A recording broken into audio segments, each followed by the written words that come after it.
नमस्कार दोस्तों, Indian GK की क्लास नंबर 9 में आपका स्वागत है।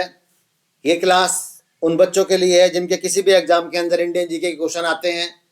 ये क्लास मेन पिछले साल के जो क्वेश्चन है उनके ऊपर और जो आगामी क्वेश्चन है जिनकी संभावना है उनके ऊपर बेस में रख के बनाई जा रही है।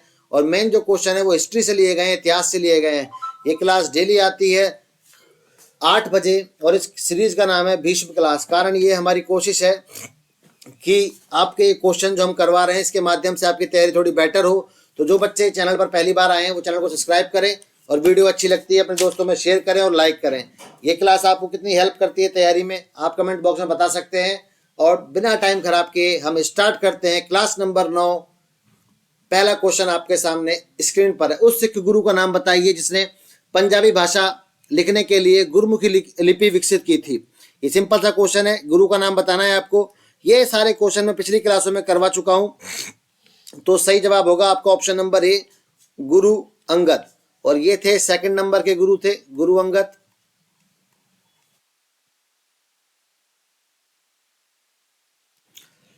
और जो संस्थापक थे वो आपको बताया था गुरु नानक देव। और 10वें जो गुरु थे गुरु गोविंद सिंह। गुरु गोविंद सिंह।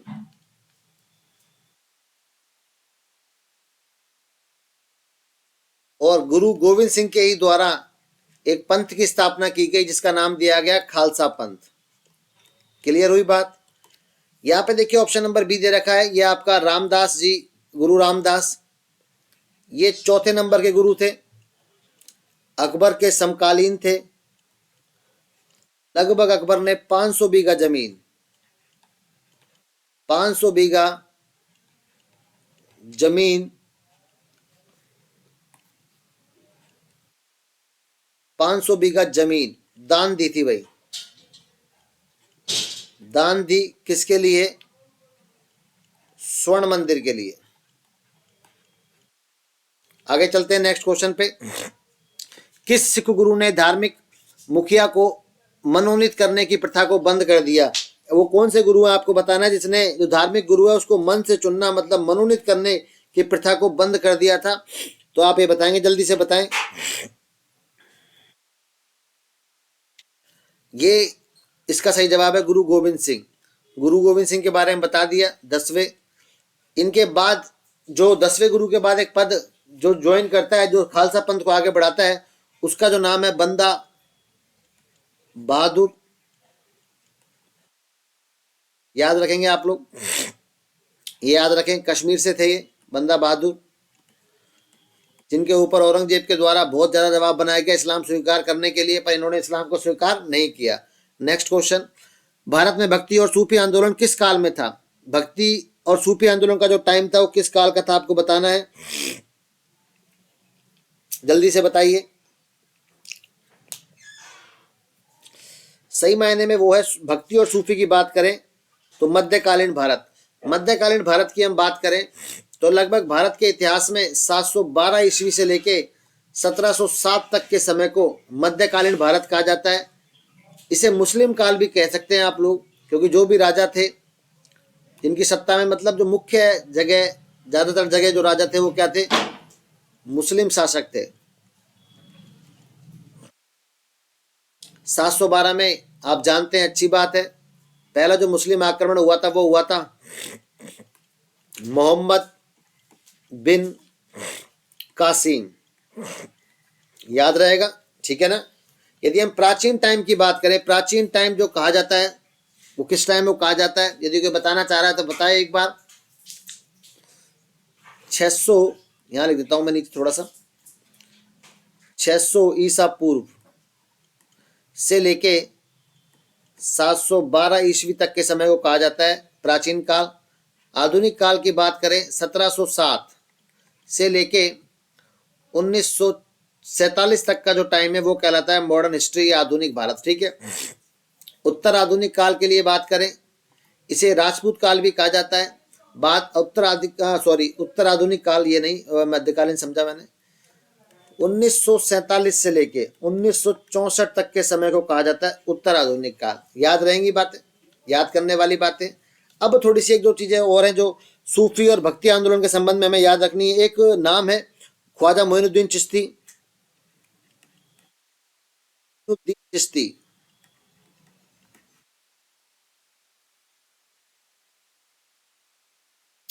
मोइनुद्दीन चिश्ती के बारे में बात करें तो इनका जो संप्रदाय था वो याद रखेंगे, वो तो सिंपल क्वेश्चन है। देखिए चिश्ती संप्रदाय नाम से ही पता चल रहा है, चिश्ती संप्रदाय, चिश्ती संप्रदाय। पर जो दूसरे जो नाम है आपको याद रखना है, शेख सुहाबुद्दीन, शेख सुहाबुद्दीन।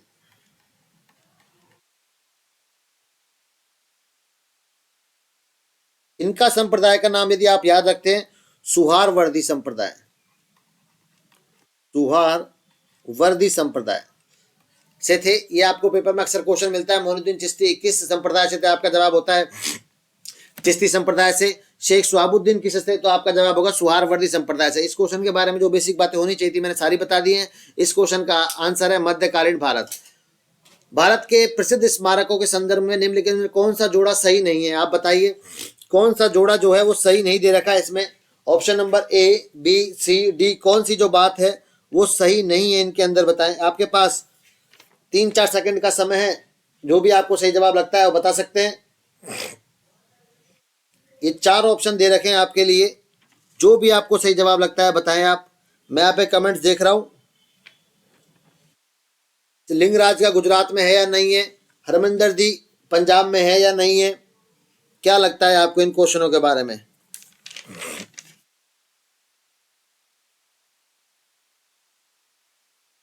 बताइए भाई। ये क्वेश्चन मैंने पहले करवा चुका है, यदि मैं आपसे इसका आंसर भी पूछ लूं तब भी कोई ज़्यादा गलत बात नहीं होगी, क्योंकि ये सेम क्वेश्चन आपको पहले करवाया जा चुका है। आपको जो जवाब आ रहे हैं, ज़्यादातर बच्चों के जवाब सही नहीं आ रहे हैं, तो सही जवाब बताएं आप। इस तरीके से पढ़ाई नहीं कर सकते हम लोग। आपको जो चीज़ एक बार पढ़ाई जा रही है आपको उसका आंसर देना ही चाहिए, कोशिश ये होनी चाहिए आपकी। यदि आप इस तरीके से आंसर नहीं देंगे तो अच्छा नहीं लगता है।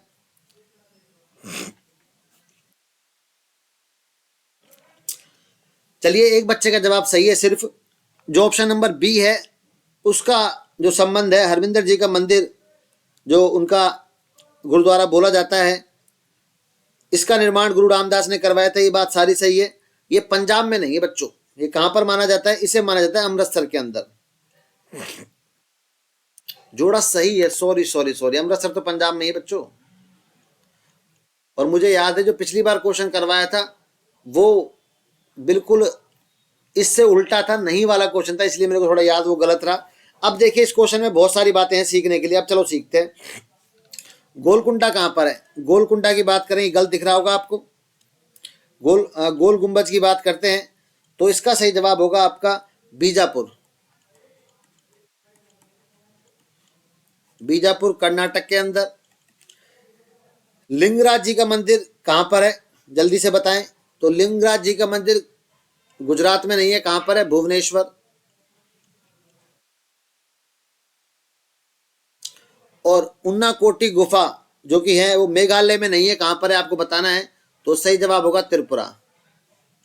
तो जिसको लेकर गलत फहमी हुई वो नहीं को लेकर हुई, यही क्वेश्चन ध्यान से पढ़ना होता है। मैंने सेम क्वेश्चन करवाया था इसलिए थोड़ा डाउट हो गया था। भारत के प्रसिद्ध स्मारकों के संदर्भ में निम्नलिखित कौन सा जोड़ा सही है आपको बताना था। दो सही जवाब है हरमिंदर सिंह, पंजाब में भी अमृतसर के अंदर है, तो ये तो सही हो गया भाई। लिंगराज मंदिर की बात करें भुवनेश्वर, गुजरात में नहीं है। उन्नाकोटी गुफाएं त्रिपुरा में है। और गोल गुंबज कहां पर है, कर्नाटक के अंदर। नेक्स्ट क्वेश्चन आपके लिए, वीर गुरु गोविंद सिंह और मुगलों के बीच में युद्ध में वीर गति प्राप्त करने वाले योद्धा की याद में पंजाब में आयोजित किया जाता है, क्या किया जाता है बताएं। तो ये पंजाब में एक बहुत ही शानदार मेला लगता है, माघी मेला। ये स्टैटिक का क्वेश्चन है, माघी मेला कहाँ का है, तो ये आपको अब आसानी से याद हो जाएगा। माघी मेला लगता है गुरु गोविंद सिंह और मुगलों के बीच में जो युद्ध हुआ था उसमें जो वीर गति को प्राप्त हुए थे उनकी याद में लगाया जाता है ये मेला, ठीक है, याद रहेगा। ये होला जो मेला की बात करें, ये लगता है आमतौर पर मार्च में लगता है, याद रखें कब लगता है, मार्च में। और लगता है आनंदपुर साहिब के अंदर, आनंदपुर साहब। जोर मेले के बारे में बताइए। ये दिसंबर में लगता है, जोर मेला कब लगता है? दिसंबर के अंदर। और ये कहाँ पर लगता है आप बताएंगे? तो एक गुरुद्वारा है जिसका नाम है फतेहगढ़। फतेहगढ़।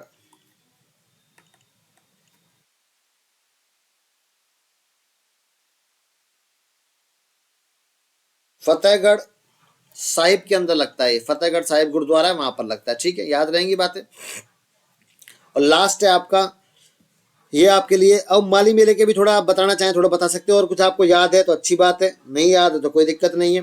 और रोजा शरीफ लास्ट बचता है, बता सकते हैं। रोजा शरीफ का भी जो मेला लगता है वो कहाँ लगता है?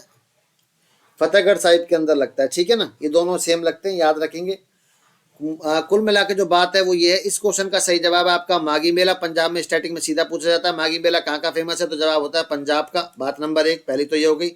दूसरी बात ये होती है कि होला मेला आनंदपुर साहिब में, जोर मेला जोरा और रोजा शरीफ मेला कहाँ लगता है? दोनों दोनों फतेहगढ़ साहिब के गुरुद्वारे में लगते हैं। मराठा साम्राज्य में सरदेशमुखी में कर के रूप में लिया जाने वाला भू राजस्व कितना था? ये मैंने कल की डिस्क्रिप्टिव क्लास के अंदर आपको बताया था सारी बातें, कि जो भू राजस्व है जो मराठाओं के द्वारा कितना लिया जाता था। यदि आप बता सकते हैं तो बहुत अच्छी बात है। देखिए 2 कर होते थे, मराठाओं के 2 कर थे। मराठाओं के टाइम की हम टैक्स की बात करें, करों की बात करें, 2 थे मुख्यतः। एक तो था सरदेशमुखी,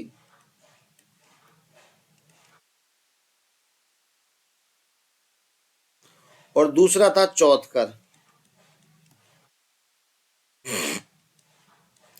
चौथ का तो क्लियर है 25%, और सरदेशमुखी का है 9 से 10%।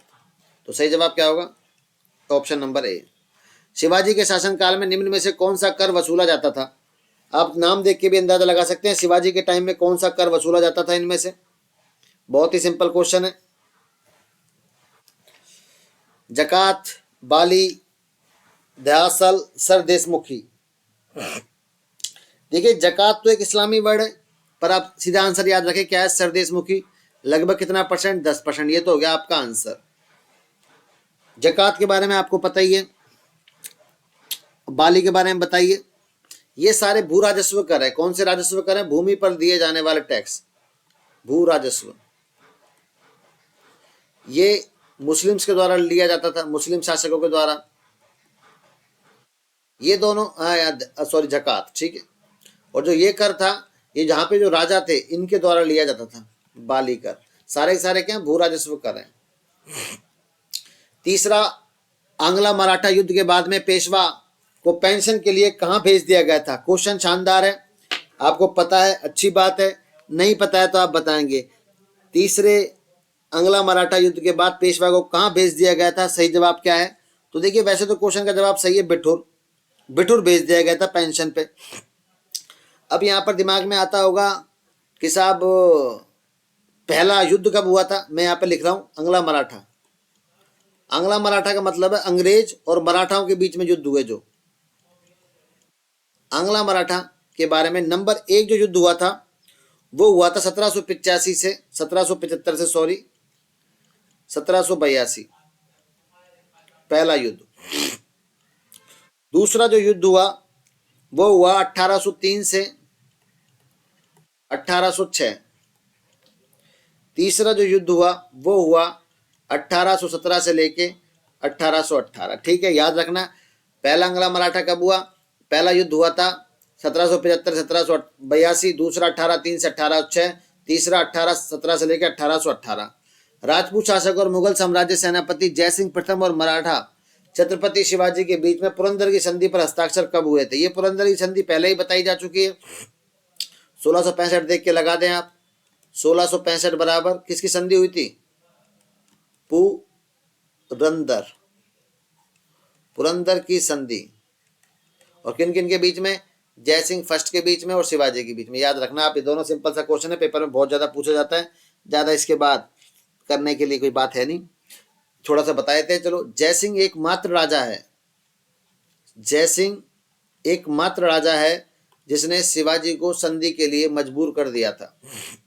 याद रखेंगे आप। ऑप्शन नंबर ए बिल्कुल क्या है इस क्वेश्चन का सही जवाब है। मध्यकालीन युगों में हिंदवी स्वराज्य के संस्थापक कौन थे मध्यकालीन युग के अंदर? ये एक शानदार क्वेश्चन आपके लिए। किसको माना गया? हिंदवी स्वराज, हिंदू लोगों का स्वशासन। हिंदवी स्वराज का मतलब क्या है? इसका जो अर्थ है वो ये है, हिंदू लोगों का स्वशासन। किसका? मेरे साथ बोल सकते हैं आप लोग, जब भी तो आपको फीलिंग आएगी। हिंदू का स्व शासन, और ये स्थापित किया गया था छत्रपति शिवाजी के द्वारा। छत्रपति शिवाजी के द्वारा, याद रहेगा। शिवाजी की मृत्यु के बारे में बात करें, लगभग 1680, याद रखना। सूरत की पहली लूट, सूरत की लूट 1664 पहली, और दूसरी 1670। सूरत की पहली लूट, सूरत की दूसरी लूट, याद रखेंगे आप लोग। मराठा साम्राज्य एवं ब्रिटिश ईस्ट इंडिया कंपनी का प्रतिनिधित्व किस वर्ष सालाबाई की संधि पर हस्ताक्षर हुए थे? सालाबाई की संधि अपने आप में बहुत ज्यादा इंपॉर्टेंट है। पहले युद्ध के बाद सालाबाई की संधि की गई थी सालबाई की, ठीक है ना, और ये हुआ 1782 में। डेट याद रखेंगे बस आप लोग, 17 मई, 17 मई 1782 सालबाई की संधि। निम्न में से कौन बहमनी सल्तनत का संस्थापक था? आज क्वेश्चन, आज हम लगभग 9वीं क्लास ले रहे हैं ये, अब क्वेश्चन सारे रिपीटेड मोड में आ रहे हैं। तो जिन बच्चों ने अभी तक क्लासेस ध्यान से ली होंगी वो ये देख पा रहे होंगे कि हाँ यार क्वेश्चन तो रिपीट हो रहे हैं ये, और इसी हिसाब से पढ़ने का फायदा होता है। जिन सीरियस बच्चों ने क्लासेस ली हैं वो समझ पा रहे होंगे क्वेश्चन अब क्या हो चुके हैं, लगभग थोड़े थोड़े रिपीट हो चुके हैं। मैं लगभग बता चुका हूँ इन सारे के बारे में। तो सही जवाब है हसन गंगू। हसन गंगू की स्थापना कब की गई थी? हसन गंगू के द्वारा 1347 ईस्वी के अंदर। जब भारत आजाद हुआ तो लगभग उससे 600 साल पहले बहमनी सल्तनत की स्थापना की थी, हसन गंगू ने की थी, याद रखना। और तो कुछ याद करने को है नहीं इसमें, और इसके सेनापति का नाम है कोई नहीं। 16वीं शताब्दी में निर्मित रंगीन महल कर्नाटक के लिए निम्नलिखित किस शहर में स्थित है? रंगीन महल है जो कर्नाटक के अंदर है, वो किस शहर के अंदर स्थित है आपको बताना है। 16वीं सदी का बना हुआ है, तो सही जवाब होगा इसका बीदर। और निर्माता कौन है इसके? निर्माता है इसके महमूद शाह बहमनी। इसके निर्माता की बात हो रही है। निर्माता कौन है भाई? महमूद शाह बहमनी। महमूद शाह बहमनी, ठीक है, याद रहेगा। और कोई बात तो जानने की इच्छा हो? और ठीक है, कोई नहीं। हुबली, उडुपी और कोलार ये इसके प्रसिद्ध शहर है, उनके बारे में थोड़ा बहुत जानकारी है तो अच्छी बात है। कर्नाटक का जब क्वेश्चन आता है तो हम्पी का क्वेश्चन जरूर आता है, इसको याद रखेंगे आप। हम्पी, हम्पी क्या है? प्राचीन कर्नाटक की क्या थी? राजधानी थी, जिसे 1986 में किस में शामिल कर दिया गया था? यूनेस्को के अंदर। UNESCO world heritage.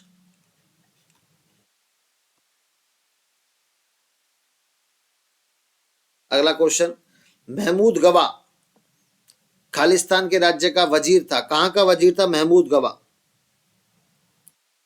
मालवा का, बहमनी का, गुजरात का, विजयनगर का। यदि आप थोड़ा सा लॉजिक से पढ़ रहे हैं तो बिल्कुल सही जवाब होगा ये। बहमनी साम्राज्य की बात करूं, हसन गंगू याद होगा आपको, 1347 से लेकर 1482 तक बहमनी साम्राज्य का टाइम चलता है, ठीक है, याद रखना इस बात को। और महमूद गवा वजीर था, मतलब सेनापति टाइप का था बंदा, समझ सकते हैं आप। मालवा, गुजरात और विजयनगर से कोई भी संबंध नहीं है। नेक्स्ट, महानवी डिब्बा का ऐतिहासिक महत्व निम्नलिखित में से किस राजवंश से है?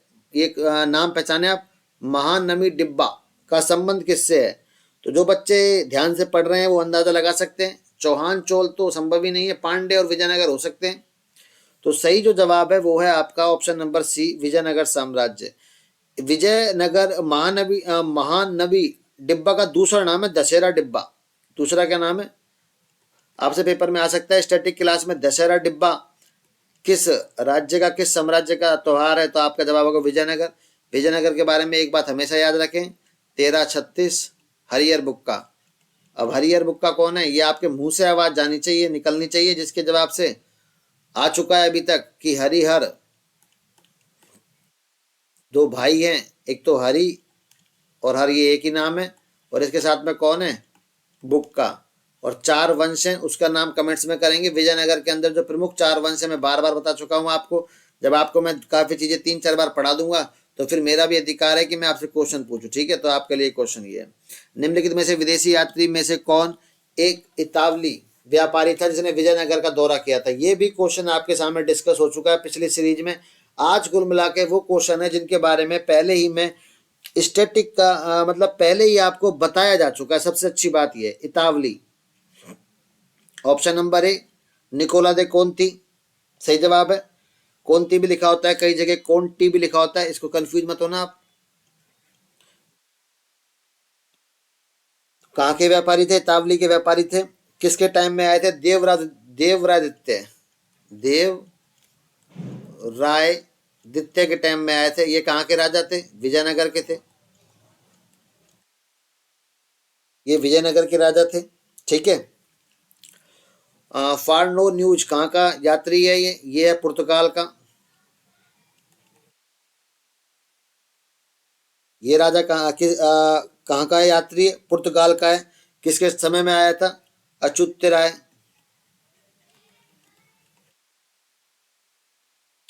दुराते बारबोसा कहाँ का है, ये याद होना चाहिए। ये भी कहाँ का ही है, पुर्तगाल का ही है बारबोसा। ये आया था सबसे फेमस कृष्णदेव राय के में।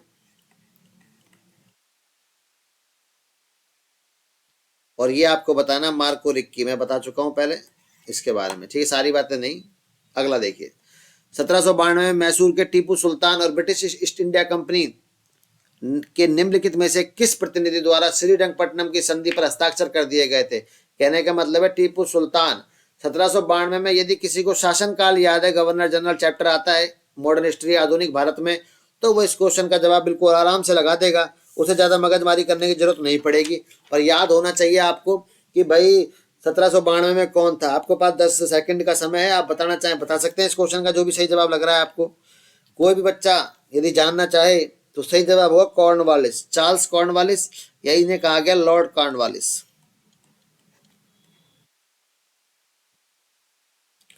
Lord Cornwallis. इनका जो टाइम है 1786 से लेके 1793, आप लोग याद रखेंगे, ठीक है। रॉबर्ट क्लाइव का टाइम पता है किसी को, पता होना चाहिए वैसे तो। रॉबर्ट क्लाइव का टाइम क्या है, रॉबर्ट क्लाइव का टाइम है 1757 से लेके 1760, 1757 से लेके 1760। वॉरेन हेस्टिंग के टाइम की बात करें 1772 से लेके 1785।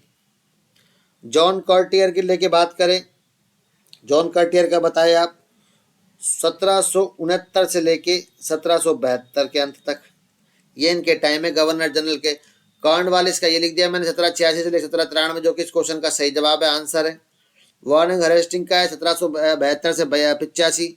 रॉबर्ट क्लाइव का है 1757 से 1760। जॉन कार्टियर का है 1769 से लेकर 1772।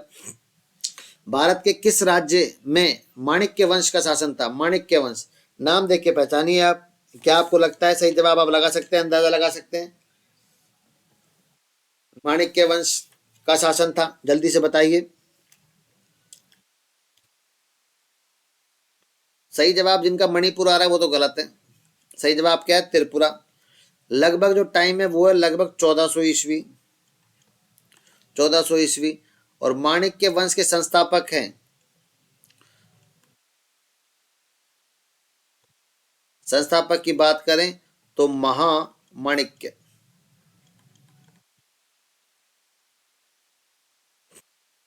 आगे चलते हैं, निम्नलिखित में से किस वंश में डचों द्वारा पुडुचेरी पर कब्जा कर लिया गया था। आपको बताना है निम्न में से किस वर्ष में डचों द्वारा पुडुचेरी पर कब्जा कर लिया गया था।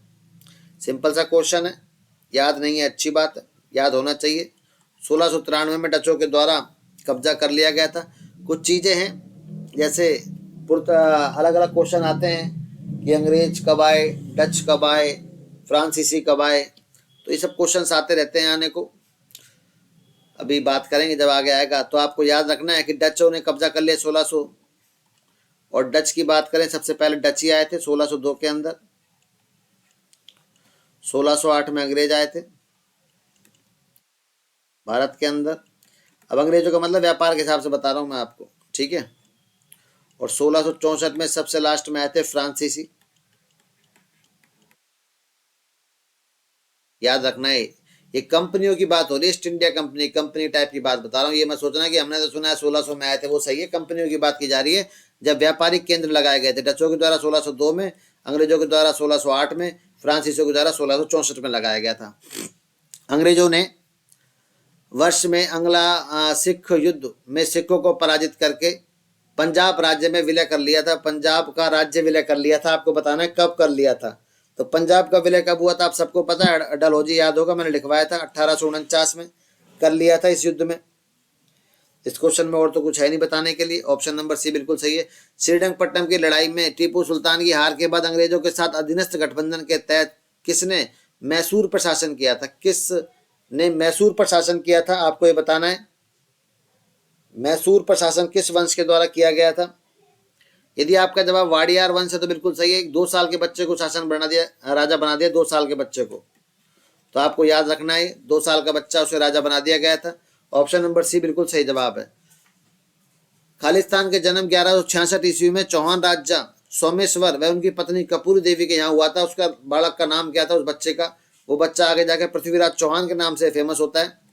आप देखेंगे यहाँ पे भी आप देख सकते हैं चौहान वंश का देख के बताए थे। ये मानसिंह जो नाम है ये कछवाहा वंश का है, कछवाहा वंश। ये सूरजमल जो है वो जाट वंश से है। प्रताप जो है वो सिसोदिया वंश से है, सिसोदिया। और जो तीनों नाम लिखे हुए हैं ये चौहान वंश से, पृथ्वीराज चौहान। ये तीनों ही नाम जो लिखे हुए हैं ये राजपूतों की शाखाएं हैं, राजपूत राजवंश की। और ये एक अलग जाट वंश है महाराजा सूरजमल, ठीक है। तो महाराजा मानसिंह कछवा वंश से थे, महाराजा सूरजमल जाट से थे, महाराणा प्रताप सिसोदिया थे, और पृथ्वीराज चौहान चौहान थे, ठीक है ना। ये तीनों का बता दिया है। तो कपूरी देवी बिल्कुल सही जवाब है। सोमेश्वर। जन्म की बात करें 1166 लिखा हुआ है। राजा बनते हैं राज्याभिषेक, राज्याभिषेक, राज्याभिषेक बराबर 1177। आगे चलते हैं। अल-बरूनी, अल-बरूनी, अल-बरूनी द्वारा अरबी पुस्तक का नाम क्या था। अल-बरूनी के द्वारा जो लिखी गई थी अरबी पुस्तक का नाम क्या था वो बताना है आपको। मैं पहले दिन की क्लास में मैंने बताया था अल-बरूनी महमूद गजनवी के साथ भारत आया और उसने एक किताब लिखी थी, उसका नाम क्या था ये आपको बताना है। बड़ा ही सिंपल क्वेश्चन है, ध्यान से पढ़ेंगे तो आप लोग आराम से बता देंगे। बाकी तो देखिए ध्यान से जब नहीं सुनेंगे तो फिर थोड़ी सी दिक्कत है। कौन बता रहा है इसका सही जवाब, उसके अकाउंट में 10 रुपये क्रेडिट होंगे अभी। एक क्वेश्चन का सही जवाब देते हैं तो आप, सही जवाब होगा किताबुल हिंद। और अल-बरूनी किसके टाइम में आया था साथ में, महमूद गजनवी,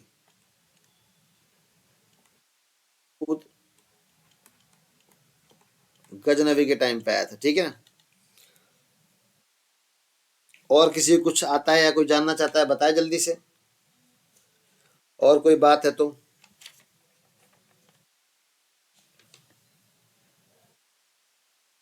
अगला क्वेश्चन लगाएं आपके सामने, आपका आदेश हो तो। चलिए अगला क्वेश्चन। भारत के प्रसिद्ध स्मारक के संदर्भ में निम्नलिखित में से कौन सा जोड़ा गलत है, ये बताना है आपको। कौन सा जोड़ा गलत है। हजारा राम मंदिर हम्पी कर्नाटक सही है, ये भी सही है। कन्हेरी गुफाएं मुंबई में सही है। कंदारिया महादेव मंदिर खजुराहो, ये सबसे इंपॉर्टेंट है, याद रखें आप। पर होशंग शाह का मकबरा दिल्ली में नहीं है। होशंग शाह का मकबरा पड़ता है, जगह पड़ती है मांडू, और मांडू कहाँ पर है, एमपी के अंदर। तो इस क्वेश्चन का जो सही जवाब होगा वो कौन सा होगा, ऑप्शन नंबर डी। कौन सा है सही जवाब, डी। तो आप दोबारा याद करेंगे एक बार, याद कैसे करना है इसमें याद ऐसे करना है।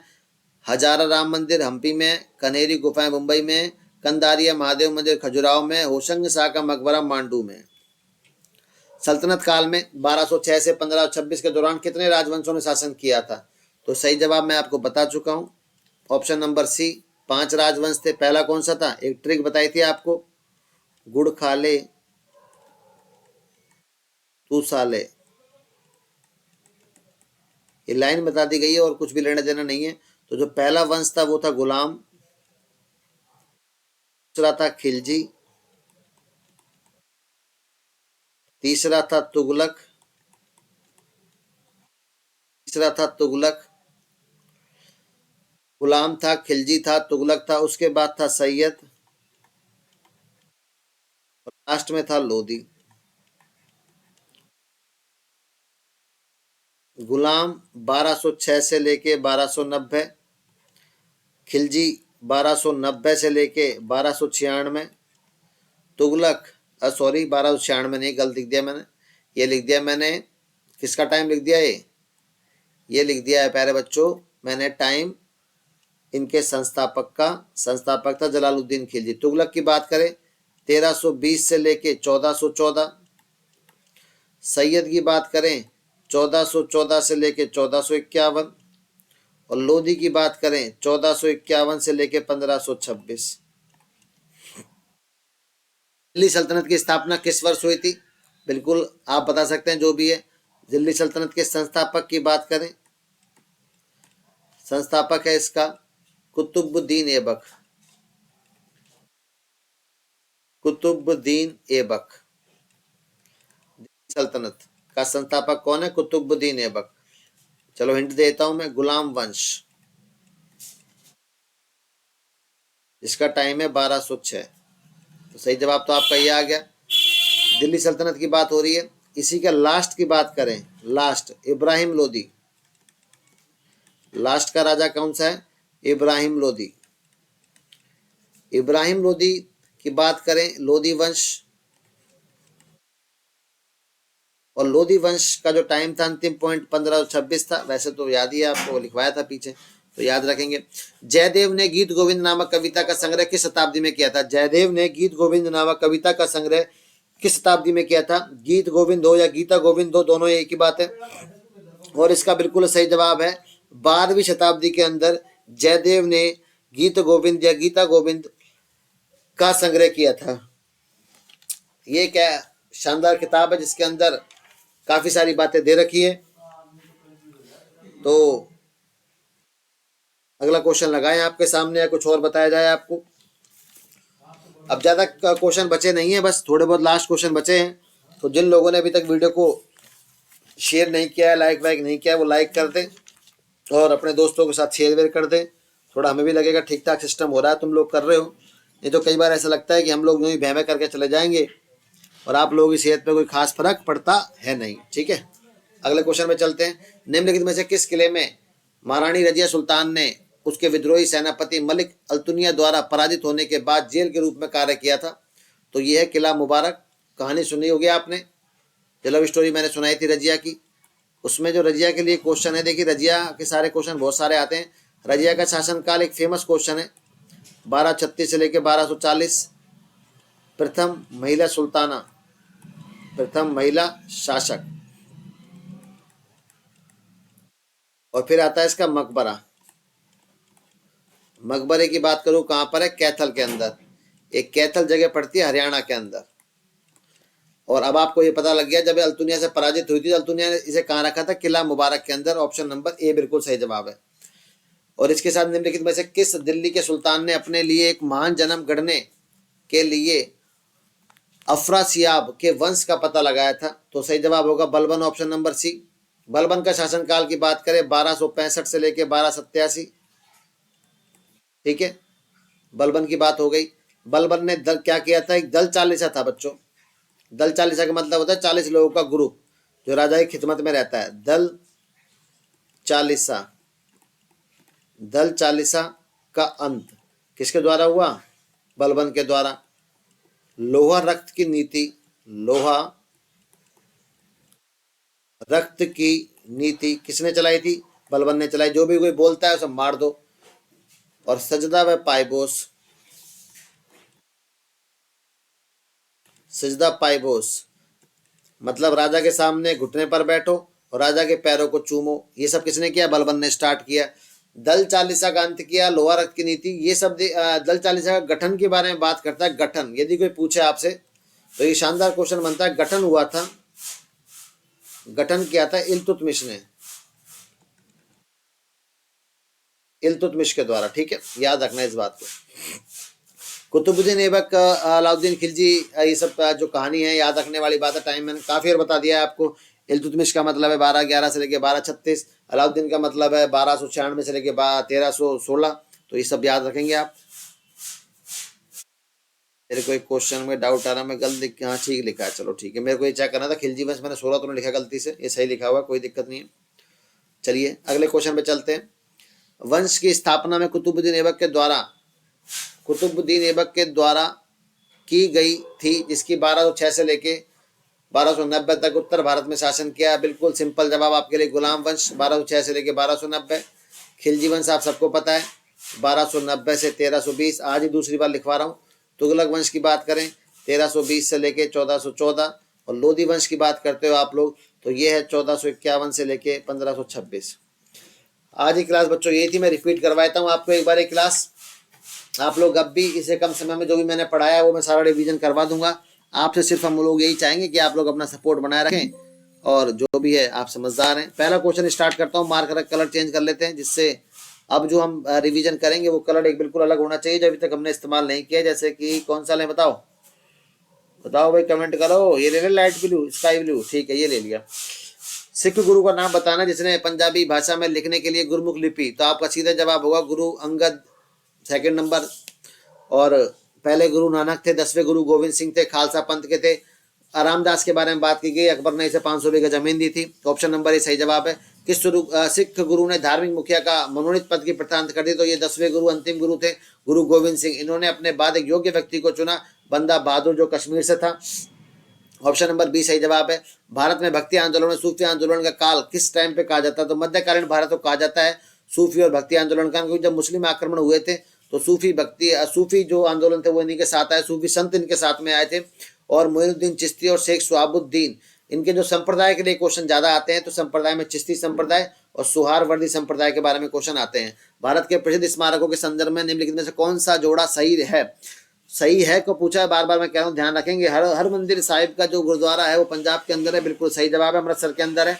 लिंगराज का मंदिर भुवनेश्वर में, उन्ना कोटी गुफाओं में त्रिपुरा में, और गोल गुम्बज बीजापुरा कर्नाटक के अंदर। ये तीनों गलत थे, आपको बता दिए।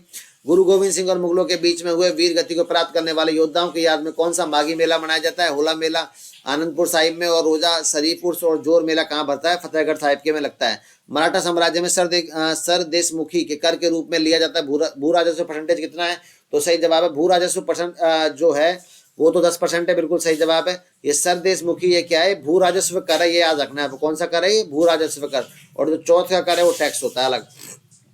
शिवाजी के शासनकाल में निम्न में से कौन सा कर वसूला गया? तो सही जवाब होगा सर देशमुखी। तीसरे अंग्ला मराठा युद्ध के बाद पेशवा को पेंशन के लिए कहाँ भेज दिया जाता था? तो सही जवाब बिठूर।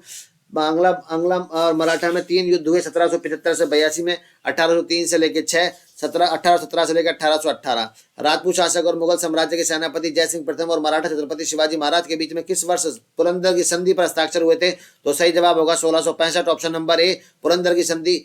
छत्रपति शिवाजी को एकमात्र हराने वाला कोई राजा था तो वो था जयसिंह, याद रखेंगे आप। और याद रखना है मध्यकालीन युग में हिंदवी स्वराज की स्थापना किसने की थी? सही जवाब है छत्रपति शिवाजी। हिंदवी स्वराज का अर्थ ही होता है हिंदू लोगों का स्वशासन, ठीक है, याद रखेंगे। सूरत की लूट नंबर 1 करते हैं शिवाजी 1964 में, दूसरी लूट करते हैं 1970 में। मराठा साम्राज्य एवं ब्रिटिश ईस्ट इंडिया कंपनी के प्रतिनिधि किस वर्ष सालबाई की संधि पर हस्ताक्षर किए थे? तो सही जवाब होगा 1782 में किए थे। 17 मई 1782 को सालबाई की संधि। निम्नलिखित में से कौन बहमनी सल्तनत का संस्थापक था? हसन गंगू, बिल्कुल सही जवाब होगा आपका। 1347 के अंदर हसन गंगू के द्वारा बहमनी सल्तनत की क्या की गई थी? स्थापना की गई थी।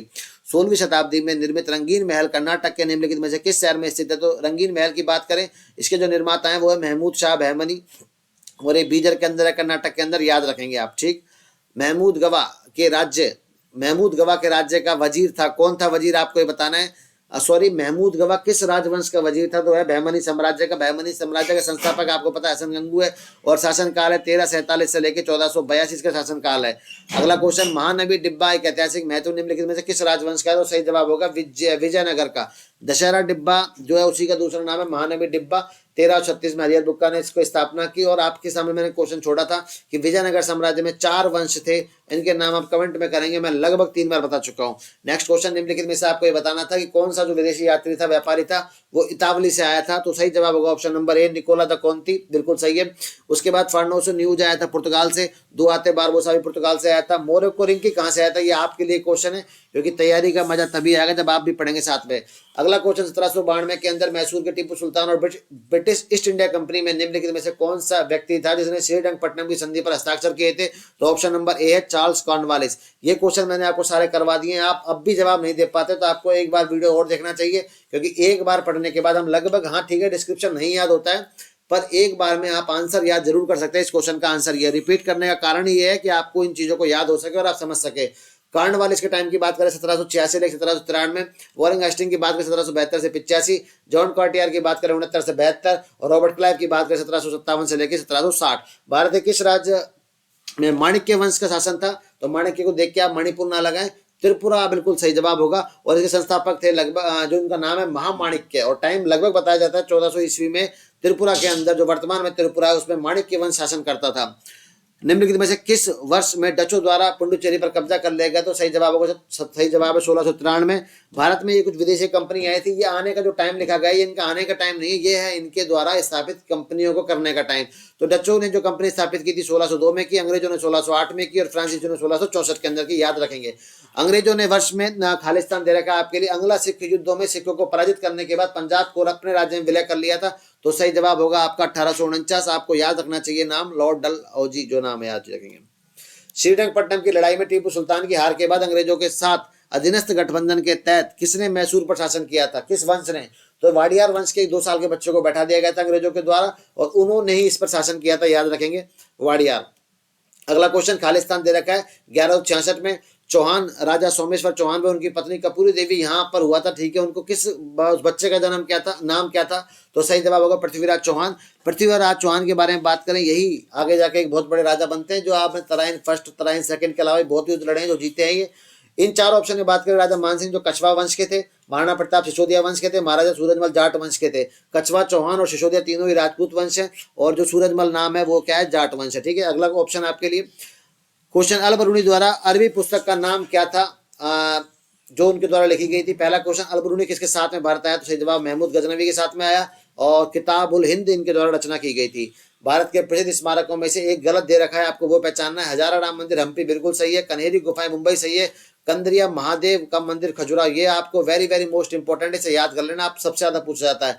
होशंग शाह का मकबरा मांडू एमपी के अंदर है, अभी हाल ही में पिछले सालों से क्वेश्चन आने लगा है। सल्तनत काल में 1206 से लेकर 1526 तक शासन करने वाले वंश कितने थे? तो ऑप्शन सी है आपका 5 बिल्कुल सही है। गुलाम खिलजी, तुगलक, सैयद लोदी। 1206 से 90, 90 से 20, 20 से 14, 14 से 51, 51 से लेकर 1526, ऐसे ही याद करने होते हैं। अगला क्वेश्चन, दिल्ली सल्तनत की स्थापना किस वर्ष हुई थी? तो सही जवाब है दिल्ली सल्तनत को लेकर 1206 में स्थापना की थी कुतुबुद्दीन ऐबक ने, गुलाम वंश का, और इसका अंतिम शासक था वो था इब्राहिम लोदी, लोदी वंश का था। 1526 में उसको बाबर हरा देता है, और सल्तनत काल का दिल्ली में अंत हो जाता है। जयदेव गीत गोविंद नामक कविता का संग्रह किस शताब्दी में हुआ? तो ऑप्शन नंबर बी बिल्कुल सही जवाब 12वीं शताब्दी के अंदर। निम्नलिखित में से किस किले के अंदर रजिया सुल्तान को कैद करके रखा गया था अल्तुनिया के द्वारा? तो सही जवाब है किला मुबारक में।